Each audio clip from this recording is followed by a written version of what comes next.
don't think we'll be fully ready until we get through the week. I mean, he's had 2 days out here, but the way he worked in the last couple of days, the speed he's worked at, he's continued to show us that he's going to be in position on Saturday to be ready. Oklahoma State's run defense has kind of been one of the worst in the country this year. How do you look to take advantage of that with running back group of Scotty and Brown? Yeah, I mean, that's really uncharacteristic of that group. I know that group really well. I know those guys as friends and colleagues. I worked there for 2 years. I know Mike really well. I know all the guys there on staff. That's our characteristic of them. They got a good coaching staff, a good group, and they're going to give us everything we got at homecoming. I know that. Been there, coached there, been on that field, been in that stadium a lot. I know those guys really well, so they're going to do a hell of a job. I know that. They're going to be ready to roll.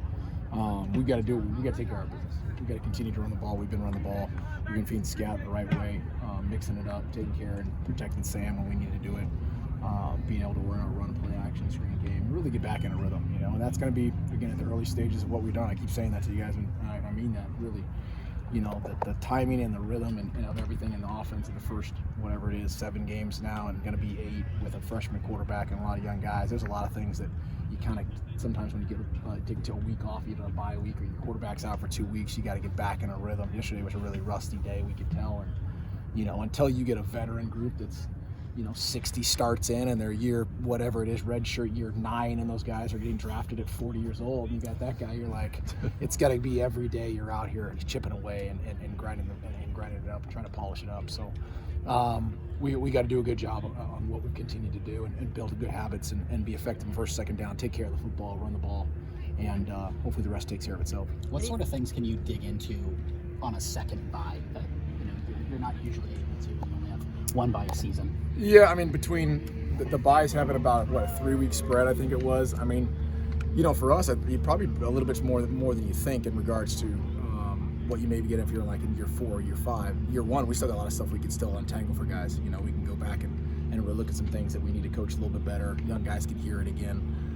The young guys came out and developed some stuff. You can kind of see a little bit of depth maybe and get a few more guys, a few more reps that may have to work themselves in maybe the course of a season of injuries.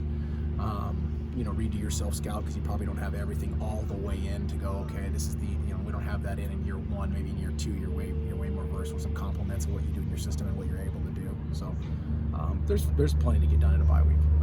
There really is if you make sure you're pointed and you know that there's stuff that can optimize your performance. To what degree does a negative or a ominous weather forecast for Saturday impact the way you call a game or game plan? I mean, the one thing obviously is just to get. There's nothing I can do about it. You just got to prepare for it. I mean, the precipitation and the chance of thunderstorms. You got a wet ball drill out there. Anytime you see a week where you put on your checklist of stuff you got to get ready for in regards to inclement weather or noise on the road, time change, all those things. If you're doing what we do, and that's think about that and calculate it correctly, you always take them in consideration and do the best to maximize them in your work. And so, we can't all of a sudden whip it up and get cloud seed right now and get it cranked up.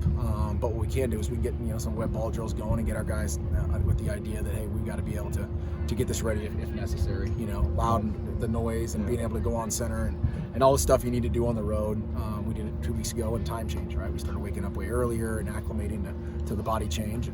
So I think Kenny does a good job, and I think as a staff we've got a good group of guys that coordinate as far as an idea of what you need to checklist minus just the scheme. And running the football would seem to be a big priority. Yeah, I think that when you're able to run the football, whoever you are, obviously that's we've done a good job with that this season. Then I think that helps you keep it on the ground game. You got to throw the ball in the weather. So I tend to believe that regardless of the weather, but it does help us.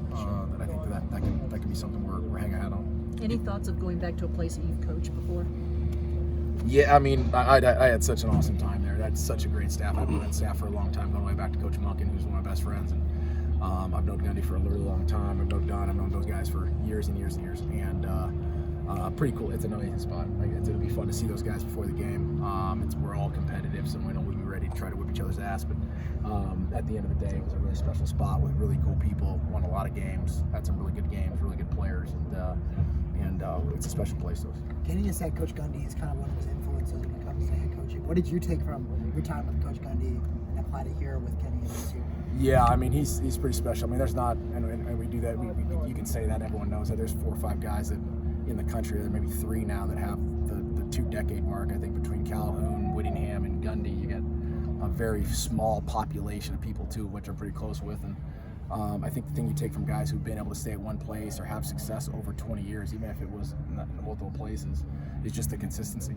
I mean, the ability for them to be able to message each year and consistently recruit, evaluate, keep their pedal down, make the changes necessary over the course of time. And as the game has changed, recruiting's changed. I mean, there's a lot to be said about someone in this industry who can stay the course for that long. It obviously reflects on him as a person, reflects on him as a communicator. He's very authentic, he's tough, old school, small town guy, kind of like me, and likes it a little dirty and not afraid to mix it up. Real honest, authentic, and that's the way the program is. I mean, you watch those guys play; they're for the most part of the course of those years, they're tough, rugged football team that plays hard, coached well. They're reflective of their coaches and the past experience that they've had with those coaches staff they've had. You guys good? Yep.